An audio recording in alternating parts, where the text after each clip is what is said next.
Cet autre langage a été publié aux éditions Agorma en 2006. Ce livre est maintenant épuisé et il a été revu, remanié et complété en 2026 pour vous proposer ce format audio. Avant-propos. Cet autre langage, publié en 2006, est maintenant épuisé.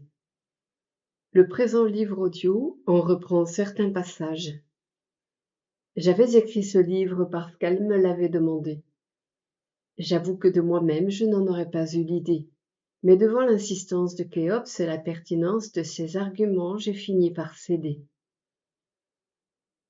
Une semaine après avoir évoqué pour la première fois cette idée saugrenue, nous nous sommes installés toutes les deux dans le bureau. Khéops roulait en boule sur le canapé, dans sa position fétiche, et moi assise devant l'ordinateur. Ensemble, nous avons écrit ce texte. Il s'agit d'un travail d'équipe et aucune de nous deux n'a donné plus que l'autre dans l'élaboration de cet ouvrage.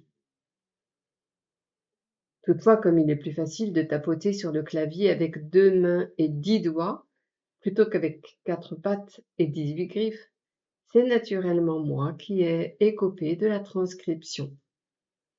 Pour le reste, le partage des tâches a été strictement équitable.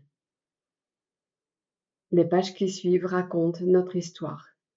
Une histoire toute simple de gens ordinaires qui, comme tant d'autres, ont recueilli un animal abandonné.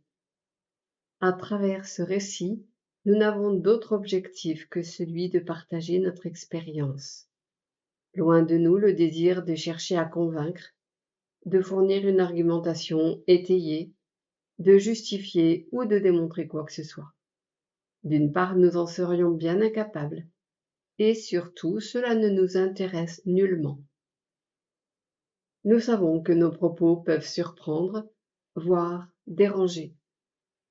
Nous ne craignons pas le jugement de ceux qui ne comprendraient ou n'accepteraient pas ce que nous vivons, car, quand bien même nous ne serions pas pris au sérieux, cela n'enlèverait rien à ce que nous expérimentons depuis maintenant 3 ans. Le discrédit ne nous effraie pas.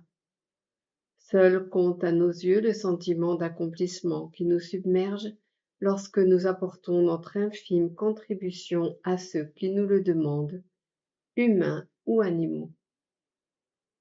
Pour préserver l'anonymat de chacun, il nous a semblé préférable de rebaptiser aussi bien les personnes que les animaux évoqués dans les pages suivantes.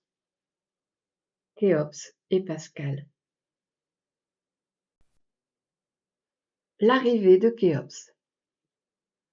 Nous sommes en 2003 lorsque mon mari, électricien, intervient dans un camping. Il note la présence d'une petite chienne maigrelette qui le suit pas à pas.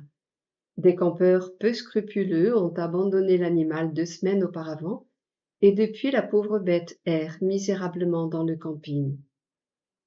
Constatant son entêtement à ne pas s'éloigner d'Eric, ses clients lui demandent s'il voudrait l'adopter.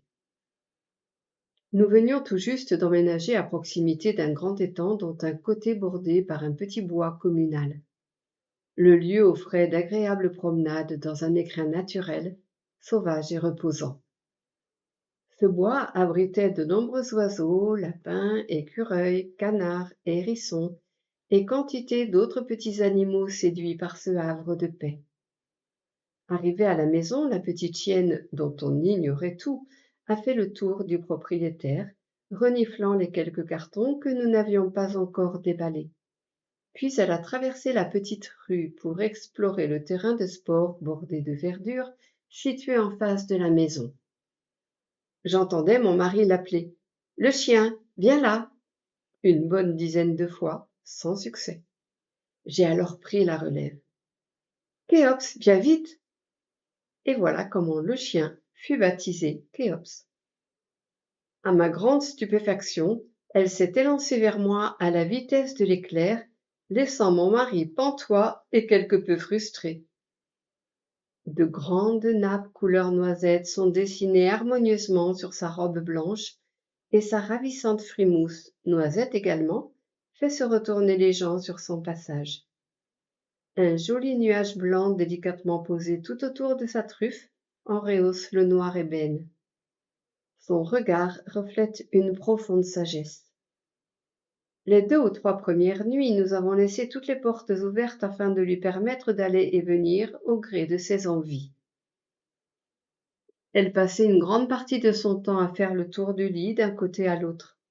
Ses petites griffes sur le sol troublaient mon sommeil déjà léger de nature, et il fut décidé de ne lui octroyer que la cuisine pour la nuit.